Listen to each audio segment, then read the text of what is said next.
स्वागत है आपका। आप देख रहे हैं कहानी कुर्सी की में आपको बिहार से आई कुछ तस्वीरें दिखा देते हैं। आरा में राहुल गांधी को काले झंडे दिखाए गए हैं। बीजेपी युवा मोर्चा के कार्यकर्ताओं ने राहुल गांधी को काले झंडे दिखाए हैं। दरअसल बीजेपी लगातार राहुल गांधी का विरोध कर रही है, उनसे माफी मांगने की मांग कर रही है। पीएम मोदी और उनकी मां को जिस तरीके के शब्दों का इस्तेमाल किया गया था, गाली दी गई थी, उसको लेकर बीजेपी युवा मोर्चा के कार्यकर्ता ने राहुल गांधी को काले झंडे दिखाकर विरोध किया। ये तस्वीर उसी वक्त की आपको दिखा रहे हैं। आरा की तस्वीर है। वोट अधिकार यात्रा लेकर निकले राहुल गांधी, संग तेजस्वी यादव, अखिलेश यादव भी आज इस वोट अधिकार यात्रा का हिस्सा बन रहे हैं। इसी दौरान बीजेपी युवा मोर्चा के कुछ कार्यकर्ताओं ने राहुल गांधी को काले झंडे दिखाकर प्रतीकात्मक तौर पर अपना विरोध दिखाया, अपना विरोध जताने की कोशिश की है।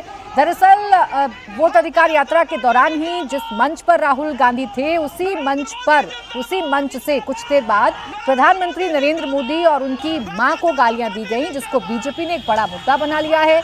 बीजेपी इस मुद्दे पर लगातार राहुल गांधी पर अटैकिंग मोड में है। राहुल गांधी और तेजस्वी यादव से ये प्रश्न पूछा जा रहा है कि इस पूरे गालीकांड पर राहुल गांधी और तेजस्वी यादव चुप क्यों हैं, ये लगातार बीजेपी की तरफ से पूछा जा रहा है। कल प्रदर्शन की तस्वीरें भी हमने देखी थी, जब कांग्रेस के कार्यकर्ता और बीजेपी के कार्यकर्ता आमने सामने आ गए थे, खूब एक दूसरे पर लाठियां बरसाई गई थी।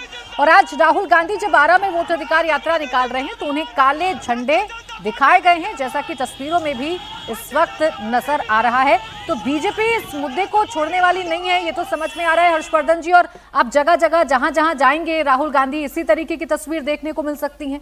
नहीं, बिल्कुल, और जमकर विरोध करना चाहिए। ये तमाशा नहीं हो सकता कि आप इस तरह की शर्मनाक गंदी हरकत होने के बावजूद, वो राहुल कांग्रेस का नेता था, राहुल कांग्रेस का मंच था, और उसके बाद आप कह रहे हैं कि हम सत्य, अहिंसा और संविधान की जीत करेंगे। शर्म जरा से भी नहीं रह गई है राजनीति में। निश्चित तौर पर भारतीय जनता पार्टी को पूरी ताकत के साथ विरोध करना चाहिए, और मेरी जो जानकारी है वो दिख भी रहा है कल से कि वो देश के हर हिस्से में विरोध कर रहे हैं। ये देश के लोगों को पता चलना चाहिए। अगर किसी तक नहीं पहुंची है तो ये बात पहुंचनी चाहिए कि राहुल गांधी ने अपनी पार्टी के कार्यकर्ताओं, नेताओं के मन में इतना जहर प्रधानमंत्री के लिए भर दिया, वोट चोर कहकर, और मैंने तो आत्मविश्वास फाड़ दिया, वो तो सिर्फ मीडिया का क्रिएशन है। कोई सिर्फ मीडिया का क्रिएशन हो कि इस देश में लगातार 3 बार प्रधानमंत्री बन सकता है? एकाध कोई सांसद विधायक जीत जाए समझ में आता है, प्रधानमंत्री इस देश का मीडिया के क्रिएशन से बनेगा? और अगर ऐसा संभव होता तो क्या जवाहरलाल नेहरू जी से लेकर उनके पिता राजीव गांधी तक वो सब मीडिया का क्रिएशन थे? ये बहुत विचित्र सी स्थिति है जो राहुल गांधी की मन स्थिति की तरफ दिखाती है। और मैं फिर कह रहा हूं, राहुल गांधी को माफी हर हाल में मांगनी चाहिए। राहुल कांग्रेस के नेता ने, राहुल कांग्रेस से मन से किया। मैं तो कह रहा हूं, कल्पना कीजिए कि अगर मोदी जी की यात्रा चल रही हो और उस पर कोई इस तरह से गाली दे दे तो क्या होगा? पहली बात तो कोई नहीं दे, लेकिन ये दे तो क्या होगा, आप सिर्फ कल्पना कीजिए। और ये बिल्कुल दुरुस्त काम कर रहे हैं। लोकतंत्र में विरोध प्रदर्शन अधिकार है, लेकिन हां, हिंसक नहीं होना चाहिए। किसी भी तरह की लड़ाई झगड़ा मारपीट नहीं होनी चाहिए, जो पटना में भाजपा कार्यकर्ताओं और कांग्रेस के सदाकत आश्रम ऑफिस में वहां कार्यकर्ताओं के बीच में देखने को मिला। माफी की मांग लगातार की जा रही है। राहुल गांधी और तेजस्वी यादव चुप हैं, लेकिन उनके पार्टी के नेता अगर बोलते भी हैं तो वो ये जरूर कह रहे हैं कि हम मंच पर नहीं थे, हमारी यात्रा आगे बढ़ चुकी थी। अब मंच से किसने बोला, क्यों बोला, ये बीजेपी की साजिश है, इस तरीके के तर्क देने की कोशिश की जा रही है। लेकिन आज इस वोट अधिकार यात्रा में एक तरफ जहां राहुल गांधी का विरोध बीजेपी युवा मोर्चा ने किया है, तो अखिलेश यादव आज इस यात्रा का हिस्सा बने हैं। और राहुल के मन से अखिलेश यादव ने क्या संदेश दिया है बिहार को, वो आपको सुनवाते हैं।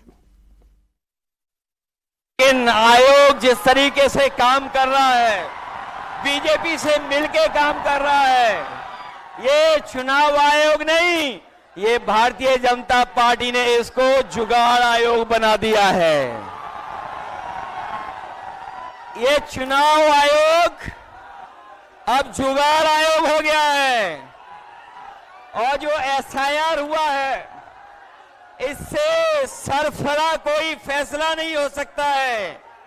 जो भारतीय जनता पार्टी के इशारे पर ये जो सर का सिरफरा फैसला लिया है, यहां बिहार की जनता ये सब देख रही है।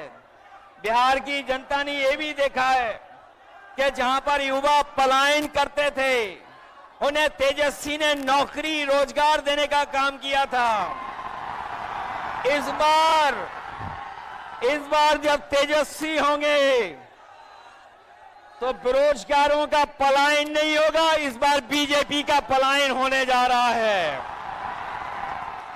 ये जो चुनावी 3 तिगाड़ा बना हुआ है, बीजेपी का, सरकार का, अधिकारियों का, अगर इस किसी को कोई तोड़ने का काम करेगा इस तिगाड़ा को, तो यही इंडिया गठबंधन इनका 3 तिगाड़ा जो बना हुआ उसको रोकने का काम करेगा। तो आपने सुना, ये तो अखिलेश यादव हैं जो फिर से चुनाव आयोग को जुगाड़ आयोग बता रहे हैं। राहुल गांधी भी मंच पर हैं, वो कैसे नारे लगवा रहे हैं ये भी सुनवाते हैं आप। ये चोरी सिर्फ आपके वोट की नहीं है, ये चोरी आपके अधिकार की है, आपके भविष्य की है। आपको पहले रास्ते दिए जाते थे। तो राहुल गांधी उसी चिर परिचित अंदाज में इस वक्त मंच पर हैं जो पूरे यात्रा के दौरान राहुल गांधी ने बिहार में किया है, और अपने जो समर्थक है उनको बताने की कोशिश की है कि वोट चोर कौन है इस देश में, चुनाव आयोग की मिलीभगत से वोट चोरी की जा रही है, और वोट चोरी के खेल से ही बीजेपी चुनाव जीत रही है, लेकिन इस बार हम वोट चोरी होने नहीं देंगे। तो ये नैरेटिव राहुल गांधी ने बनाने की कोशिश की है। कितने कामयाब हो पाए हैं राहुल गांधी, समीर जी अब इस पर चर्चा कर लेना भी ठीक है, क्योंकि वो बड़े एग्रेसिवली नारे लगवाते हैं और उनका तरीका अब लगभग सेम हो गया है। प्रधानमंत्री के लिए जिस भाषा का वो इस्तेमाल करते हैं वो तो हम सबने देखा, लेकिन वोट चोर कहते हैं और सामने से आवाज भी लगवाते हैं कि वोट चोर कौन है। बिल्कुल, राहुल गांधी वोट चोर का आरोप लगा के लोगों के साथ चाय पीते हैं कि भाई मर गए, इनका वोट कट गया है, तो मालूम पड़ता है कि भाई इनका वोट था। कई लोगों को वो लेकर आए कि इनका वोट कट गया था, इनका वोट डबल डाल दिया गया था। वो कहते हैं कि नहीं, हमारा तो नाम वोटर लिस्ट में हमारा नाम तो नहीं कटा, हम ध्यान से लिस्ट देख नहीं पाए। तो राहुल गांधी जैसे जैसे यात्रा में आगे बढ़ते जा रहे हैं, पीछे पीछे वो पूरे एक्सपोज होते जा रहे हैं। और अखिलेश यादव और राहुल गांधी दोनों की मजबूरी देखिए, जिस तरीके से प्रधानमंत्री मोदी की माकली जी शब्दों का इस्तेमाल किया, राहुल गांधी बयान नहीं दे पा रहे उसके खिलाफ, उसको निकाल नहीं पा रहे, क्योंकि कौन सा किस कम्युनिटी से आता है और वो तो इनका वोट बैंक है ना। और यही स्थिति तो अखिलेश यादव के साथ थी।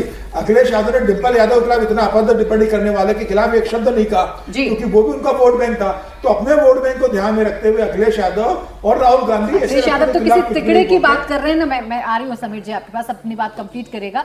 अभी विनोद अग्निहोत्री जी, हमने अखिलेश यादव को भी सुना, और राहुल गांधी तो वही बोल रहे हैं जो वो रोज बोलते हैं। अब अखिलेश यादव तिकड़ी कह रहे हैं कि भाजपा प्रशासन और इन सब की तिकड़ी है, और ये अगर कुछ गड़बड़ करेंगे तो हम इन्हें छोड़ेंगे नहीं। तेजस्वी यादव की उपलब्धियों की भी बात कर रहे हैं, जो कॉन्फिडेंस उन्होंने उत्तर प्रदेश से गेन किया, उसी कॉन्फिडेंस में वो बिहार में चाह रहे हैं कि कुछ जादू चले और तेजस्वी यादव को फायदा पहुंचा सके। ये राजनीतिक यात्रा है, मैं बार बार कहता हूँ, राजनीतिक यात्रा में राजनीतिक भाषण होते हैं। एक बात मैं जरूर कहूंगा कि भारतीय जनता पार्टी वो गलती नहीं करेगी जो कांग्रेस ने की थी। जब राहुल गांधी की मां को गाली दी गई थी हिमाचल के प्रदेश अध्यक्ष ने, तो कांग्रेस ने कोई विरोध नहीं किया उसका, लेकिन भाजपा क्यों छोड़ेगी मौका, वो पूरे देश में करेगी। तो ये कांग्रेस को भी सीखना चाहिए कि राजनीति कैसे की जाती है। नहीं, भारतीय जनता पार्टी ने मां की गाली नहीं दी। प्रदेश अध्यक्ष सत्ती ने दी थी 2019 में। नहीं, मां की गाली नहीं, मां की गाली दी थी। नहीं, चुनाव आयोग ने, अरे भाई वही शब्द इस्तेमाल किया था। बता दे रहा हूं क्या कहा था। उन्होंने कहा था कि जो इस तरफ हाथ उठाएगा उसके हाथ काट के रखेगा। नहीं, आगे सुन लीजिए। चुनाव आयोग ने 48 घंटे के लिए, वो शब्द 48 घंटे के लिए शब्द मैं नहीं बोलूंगा, बैन लगाया था। अरे भाई वो शब्द मैं बोल दूंगा, वही जो इनको, जो मां की गाली इनको दी गई वही कहा था उन्होंने, बाकायदा वीडियो चला था। हम तो अब आप डिफेंड करिए तो अलग बात है, लेकिन जो सच्चाई है वो यूट्यूब पे जाके वीडियो खोज लीजिएगा। नहीं, मैंने तो जो कि वो बयान देखा, बयान आपने आधा बयान देखा। सत्ती ने निश्चित तौर पर बहुत गलत बयान दिया था। अरे फिर आप, दिक्कत ये है हरिवर्धन जी की आप डिफेंड करते करते एकदम डिफेंड करने लगते हैं। मेरी बात का डिफेंड नहीं कर रहा हूं, मैं ये कह रहा हूं जो बात मां की गाली नहीं दी थी। अरे दी थी भाई, मैं तो इसीलिए उसी पर तो अभद्रता आरोप लगा के चुनाव आयोग ने बैन किया था उनको 48 घंटे के लिए, और बाकायदा वो जो है उस पर डिबेट हुई थी, मैं चैनलों में डिबेट बैठा था, हुई थी। हाँ। और जो शब्द यहाँ कहा गया, का बैन था, जो शब्द यहाँ कहा गया वही शब्द वहां कहा गया था, और बीप लगा के सुनाया गया था। अब आप कर लीजिए कोई बात नहीं, लेकिन मैं अगर कह रहा हूं तो जिम्मेदारी से कह रहा हूं, आप खोजते रहिए यूट्यूब में। अच्छा चले, राहुल गांधी का बयान एक बार सुन, लेकिन मैं कह रहा हूं कि भाजपा को मुद्दा बनाना चाहिए। सर आप अच्छी बात है ये, क्योंकि इस तरह के मुद्दे एक बार सुनवा दूं, फिर आप कंप्लीट इस तरह के मुद्दे बनाएगी तभी इस तरह के बयानों पर जो है रोक लगेगी। राहुल गांधी सुनिए। भाइयों बहनों, बिहार से क्रांति शुरू होती है, और आपने दिखाया कि बिहार से ही क्रांति, वोट अधिकार यात्रा शुरू हुई और पूरे देश में फैलने जा रही है।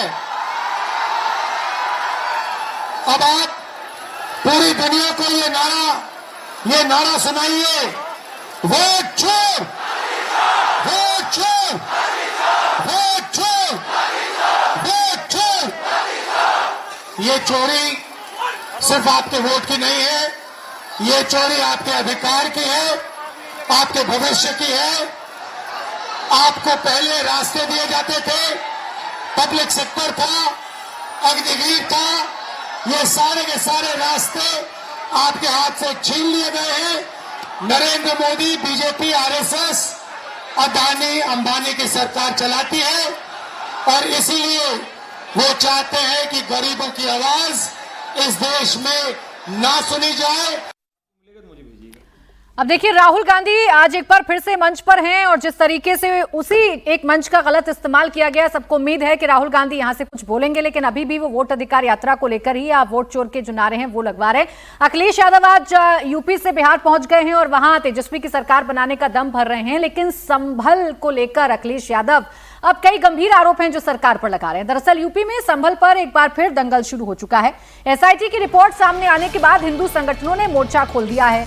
लखनऊ से संभल बचाओ यात्रा की शुरुआत होने जा रही है। विश्व हिंदू रक्षा परिषद के कार्यकर्ता संभल कूच कर रहे हैं। 1000 से ज्यादा भगवाधारी संभल बचाओ यात्रा में शिरकत कर रहे हैं। प्रदर्शन की इजाजत प्रशासन ने नहीं दी, बावजूद इसके विश्व हिंदू रक्षा परिषद ने संभल कूच का ऐलान किया है। लखनऊ से लेकर संभल तक चप्पे चप्पे पर भारी सुरक्षा बंदोबस्त किए गए हैं। कल भी लखनऊ में हिंदू संगठनों ने प्रदर्शन किया था। दरअसल संभल हिंसा पर एसआईटी रिपोर्ट लीक हुई, जिसमें जिक्र है कि आजादी के बाद संभल में कई दंगे हुए, जिसके चलते हिंदू परिवार पलायन कर गए। एसआईटी की रिपोर्ट सामने आने के बाद कई हिंदू परिवारों के घरों में ताला लग गया, बाजारों में सन्नाटा पसर गया। गुरुवार को एसआईटी ने 450 पन्नों की रिपोर्ट योगी को सौंपी थी, जिसमें 22 नवंबर 2024 को हुए दंगों की जांच का भी जिक्र है। साथ ही इतिहास में संभल में कितने और कब कब दंगे हुए, इसका भी जिक्र है। अब इसी रिपोर्ट के लीक होने से बवाल तेज हो गया है। संभल में हिंदुओं के पलायन को लेकर योगी ने विपक्ष पर निशाना साधा और कहा कि जिन्होंने हिंदुओं का पलायन करवाया, उनका जनता पलायन कर देगी। ये समाजवादी पार्टी या कांग्रेस का जो इंडी गठबंधन है, ये इंडी गठबंधन एंटी इंडिया गठबंधन है, एंटी इंडिया गठबंधन है। ये भारत विरोधी गठबंधन है। ये भारत की आन बान और शान के साथ खिलवाड़ करने वाला गठबंधन है। भारत को अराजकता की भट्टी में झोंकने वाला गठबंधन है। इनकी सहानुभूति 140 करोड़ भारतीयों के प्रति नहीं, इनके द्वारा भारत के संवैधानिक संस्थाओं को सम्मान नहीं दिया जाता है। ये वही गठबंधन है जो अपने समय में, जब इन्हें सत्ता में आने का अवसर प्राप्त हुआ था, उस समय इन्होंने प्रदेश के अंदर और देश के अंदर अराजकता का तांडव किया था। आपने कल देखा होगा न्यूज़पेपरों में, आज के न्यूज़पेपर में और कल के विजुअल मीडिया और सोशल मीडिया रंगे हुए थे। संभल में 24 में वहां पर जिस प्रकार का दंगा करने की एक साजिश हुई थी, उस दंगों की साजिश का कल जो कमीशन, न्यायिक कमीशन बना था, न्यायिक कमीशन ने अपनी रिपोर्ट दी है और न्यायिक कमीशन की उस रिपोर्ट के कुछ अंश सामने आए हैं।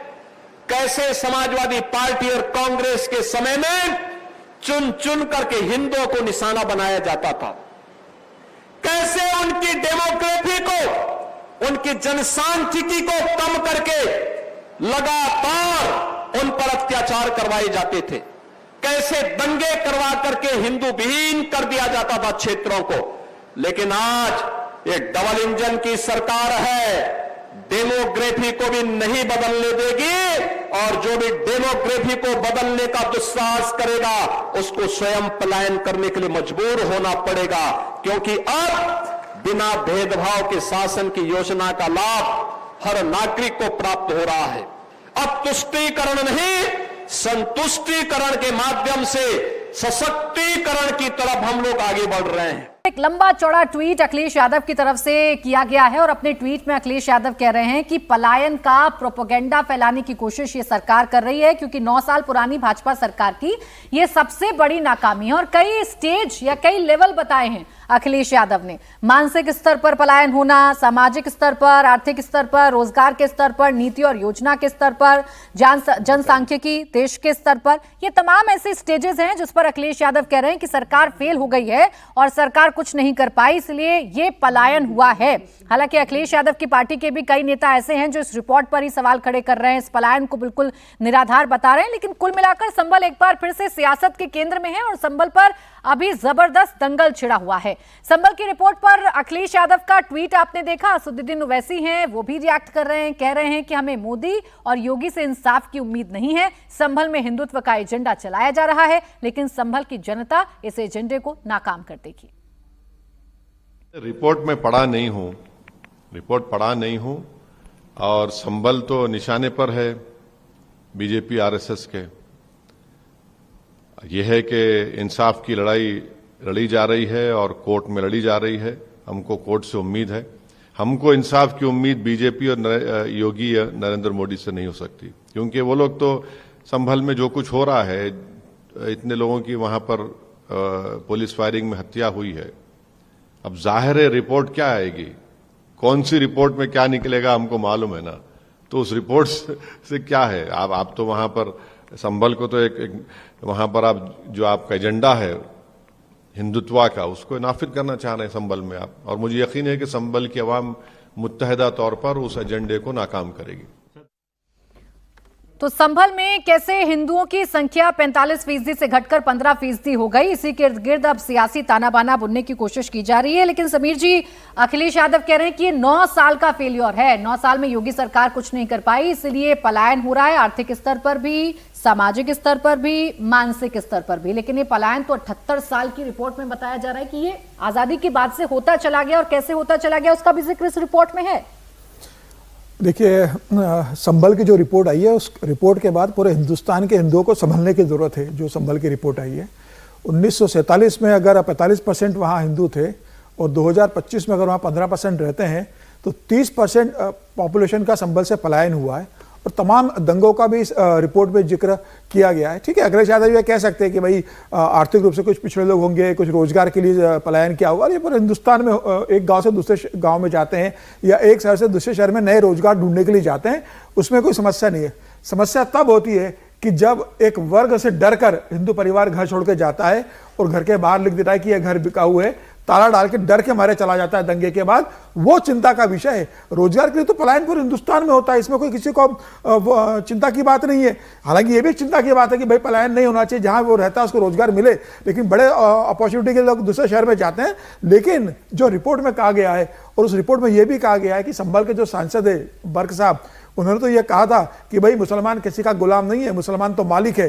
तो मुसलमानों को न प्रशासन से डरने की जरूरत है, न मुसलमानों को ब्यूरोक्रेसी से डरने की जरूरत है, न सरकार से, न संघ से डरने की जरूरत है। हम मालिक हैं, हम अपने हिसाब से रहेंगे और संभल हमारे हिसाब से चलेगा। तो इस तरीके से अगर सांसद अगर वहां के लोगों से आह्वान करेंगे, तो निश्चित रूप से उनके आह्वान पर किस तरीके से दंगा फसाद होगा, लोग पलायन करेंगे। और इसमें यह बहुत चिंता का विषय है, संभल से इतनी पॉपुलेशन कम होना। और मुझे लग रहा है जो संभल की रिपोर्ट आई है, ऐसी रिपोर्ट तो बाकी जगह की भी आना चाहिए जहां से हिंदुओं का पलायन हुआ है। क्या यह किसी डर से हो रहा है, क्या कोई सुनियोजित षड्यंत्र से हो रहा है, क्या कोई ऐसे लोग हैं जो जानबूझकर के हिंदू समाज को टारगेट कर रहे हैं, उन्हें पलायन करने के लिए मजबूत कर रहे हैं। मुझे लग रहा है योगी आदित्यनाथ को संभल की रिपोर्ट को गंभीरता से लेना चाहिए और संभल के साथ साथ पूरे उत्तर प्रदेश में उनको इस बात की जानकारी रखना चाहिए कि कहां क्या हो रहा है, और यह सुनिश्चित करे कि डर के और मुसलमानों के डर से कोई हिंदू पलायन नहीं करे। फिलहाल मुझे लगता है संभल की रिपोर्ट पूरे हिंदू समाज को संभलने की एक संदेश दे रही है कि अब संभल जाओ, वरना संभल जैसी स्थिति और जगह भी होगी। अखिलेश यादव के अगर इस ट्वीट को ही देखें हर्षवर्धन जी, एक तरफ तो ये आरोप लगाते हैं कि योगी सरकार बस एक विशेष वर्ग को या एक जाति विशेष, एक धर्म विशेष को ही समर्थन देती है, सिर्फ उनके लिए ही काम करती है, और एक धर्म विशेष को जानबूझकर टारगेट किया जाता है। और एक तरफ अपने ही ट्वीट में ये लिख रहे हैं कि रोजगार उस धर्म विशेष को नहीं दे पाए, इस वजह से वो पलायन कर रहे हैं। अपने ही ट्वीट में लिख रहे हैं कि सांप्रदायिक राजनीति की वजह से वो लोग पलायन कर रहे हैं, यानी हिंदू उनकी वजह से पलायन कर रहे हैं और मुसलमान बस रहे हैं संभल में। नहीं, ये बड़ा विचित्र है कि हम सच्चाई से आंख मूंद लें और अपना सिर जो है वो रेत में गाड़ कर बैठ जाएं। ये इससे बचना चाहिए।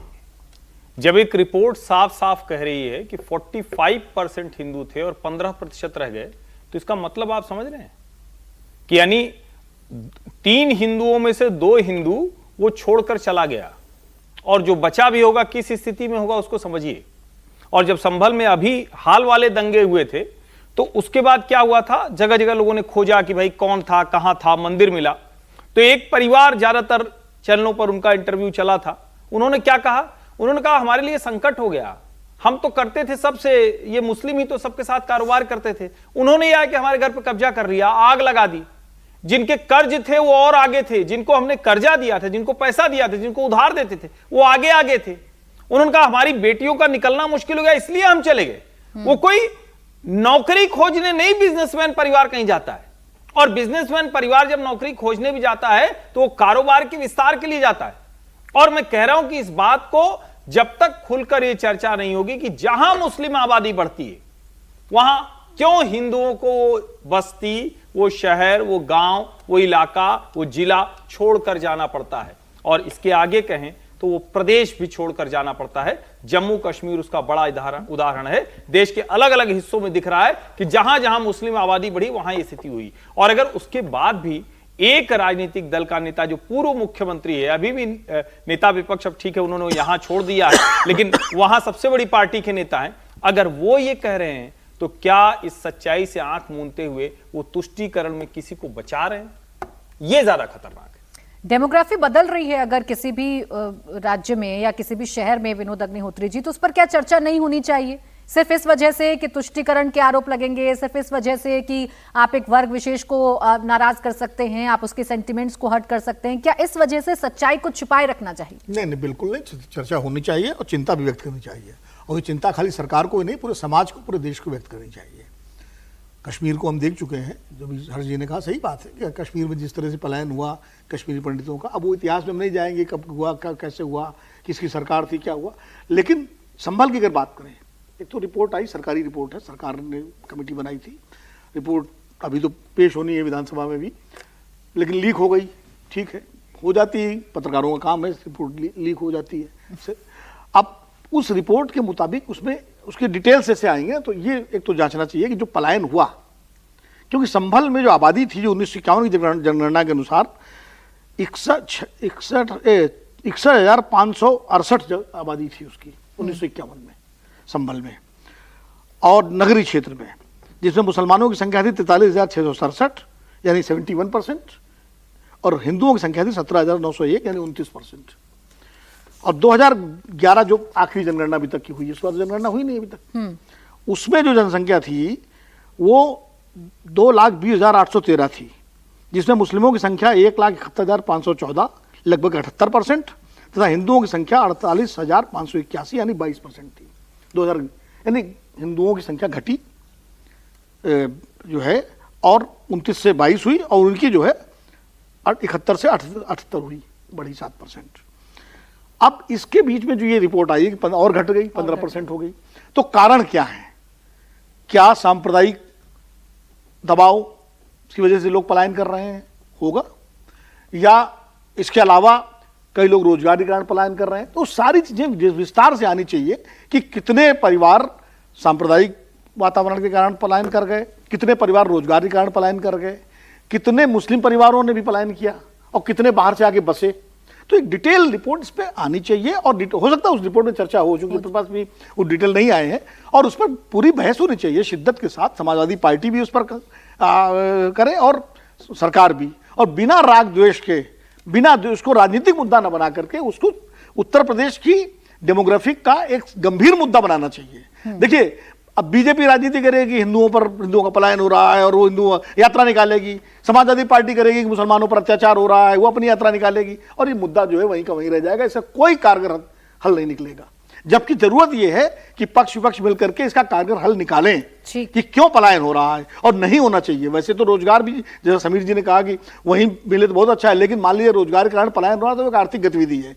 लोग हम आके दिल्ली में रह रहे हैं, हर्षवर्धन जी भी इलाहाबाद से आ गए, आपका सब लोग, लेकिन ये आर्थिक आना जाना ये स्वाभाविक है। किसी एक की घटेगी और एक की बढ़ेगी। हाँ, लेकिन इस पर चिंता वाली बात है ना कि एक 15% रह गया और एक बढ़ रहा है, दूसरा चिंता वाली बात है। और क्यों बढ़ रहा है? हाँ, क्यों बढ़ रहा है? चीज मुझे लगता है मूल बात उसकी, और उस रिपोर्ट में 1953 शिया सुन्नी दंगा, 1953 के बाद 1956, 1959, 1962, 1966, 1976 और ये तमाम अभी जो दंगे हुए। तो जो इस रिपोर्ट में मूल रूप से है, ये इसमें लिखा हुआ है जनसंघ के एमएलए थे महेश गुप्ता, उनको भी चाकू मार दिया गया। तो जब 1966 डिटेल रिपोर्ट आएगी इस पर तो ये विस्तार से दंगों की वजह से जितनी बार दंगे होते इस पर थे विस्तार से हिंदू चर्चा जाकर करेंगे। छोड़े एक जाते थे। छोटा सा एक ब्रेक लाइन में के- जोड़ दूं ब्रेक से पहले कि विपक्ष को अगर सरकार की रिपोर्ट पर भरोसा नहीं है तो वो खुद एक कमेटी बनाए और निष्पक्ष जांच लोगों की, जांच जाकर के काउंटर रिपोर्ट दें ठीक और उस पर बात करें।